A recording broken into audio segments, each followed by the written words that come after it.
Co-presented by Vimal. बोलो जुबान केसरी.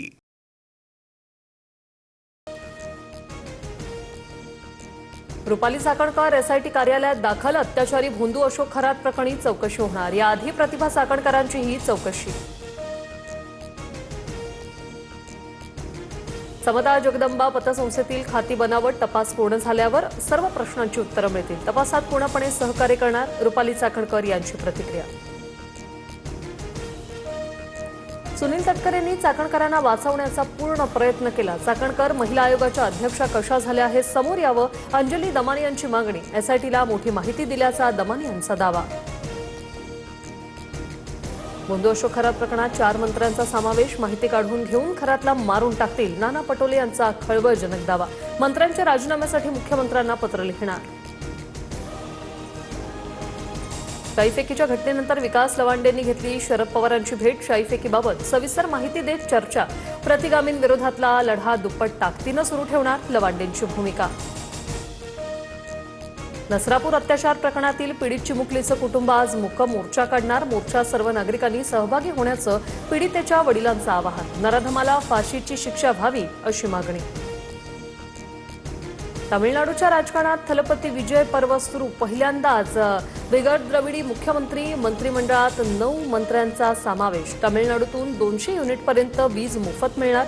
मुख्यमंत्री विजय थलपतींचा पहिला निर्णय. थलपती विजय यांच्या शपथविधी सोहळ्यासाठी अभिनेत्री त्रिशा कृष्णनची हजेरी. भरजरी साडी आणि केसात माळलेल्या गजरांनी सर्वांच्या नजरा त्रिशाकडे खेळल्या. काही काळापासून विजय आणि त्रिशा यांच्या नातेसंबंधांच्या चर्चांना उधाण. हिमंता बिस्वा शर्मा आसामचे मुख्यमंत्री होणार. जेपी नड्डा यांच्याकडून नावाची घोषणा. 12 मे रोजी आसाम सरकारचा शपथविधी सोहळा. मुंबईच्या डोकाडिया कुटुंबातील 4घांचा मृत्यू झाल्याचं प्रकरण. मृत पावलेल्या आयशा डोकाडियाला 10वीत 70% गुण. सामूहिक मृत्यूचं कारण नेमकं अस्पष्ट. गोंदियाच्या आमगावात गॅस बुकिंगसाठी लांबच लांब रांगा. इंडियन गॅस एजन्सी समोर ग्राहकांची गर्दी. गॅस बुकिंगसाठी नागरिकांची धावपळ. नाशिकमध्ये तापमानाचा पारा पुन्हा 40ची पार. असह्य उकाड्याने नागरिक हैराण. पुढील 2 ते 3 दिवस उन्हाच्या तीव्रतेचा सामना करावा लागणार.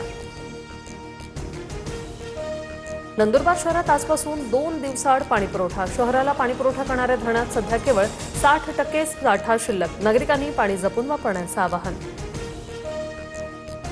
आंबा बागायतदारांच्या मोर्चाला ठाकरेंच्या शिवसेनेचा पाठिंबा. अवकाळी पावसाचा कोकणातील आंबा काजू बागायतदारांना मोठा फटका. 15 मे रोजी फडणवीसांच्या वर्षा निवासांनी मोर्चा काढणार.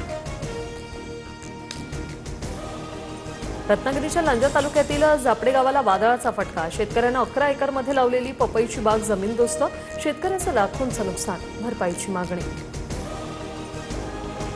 पुण्याच्या मध्यवर्ती भागातील 36 धोकादायक वाड्यांना नोटीस. जुने वाडे आणि इमारती धोकादायक आणि राहण्यास अयोग्य असल्याने खबरदारी. रहिवाशांना घरं रिकामी करण्याचं आवाहन. नंदुरबारच्या नवापुरात बर्ड फ्लूचा कहर. आतापर्यंत 3.25 लाख कोंबड्यांचे कलिंग. 11 लाख अंडी नष्ट करत जिल्हा प्रशासनाकडून खबरदारी. प्रसिद्ध युट्यूबर एल्विश यादवला व्हॉट्सअपद्वारे 10 कोटी रुपयांची खंडणी. 2 दिवसात पैसे न दिल्यास एल्विश आणि त्याच्या वडिलांना जीवे मारण्याची धमकी. गुरुग्राम पोलीस ठाण्यात गुन्हा दाखल. तपास सुरू.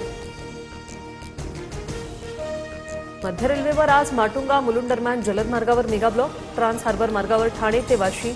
नेरूळ मार्गावर मेगा ब्लॉक. ब्लॉक कालावधीत अनेक लोकल फेऱ्या रद्द. रत्नागिरीच्या राजापुरात बॉक्साईट उत्खननाला तीव्र विरोध. विनाशकारी प्रकल्प विरोधी संघर्ष समितीने आक्रमक पवित्रा घेतला. 26 मेला होणारी जनसुनावणी रद्द करण्याची मागणी. जनसुनावणी रद्द झाली नाही तर जनसुनावणी उधळण्याचा ग्रामस्थांचा इशारा. 5 वेळा वाहतुकीचा नियम मोडल्यास लायसन्स रद्द होणार. 1 वर्षात 5 वेळा नियम मोडल्यास आरटीओकडून कारवाईचा बडगा. लायसन्स आणि वाहन नोंदणी कायमस्वरूपी रद्द होणार. Co-presented by Vimal. बोलो जुबान केसरी.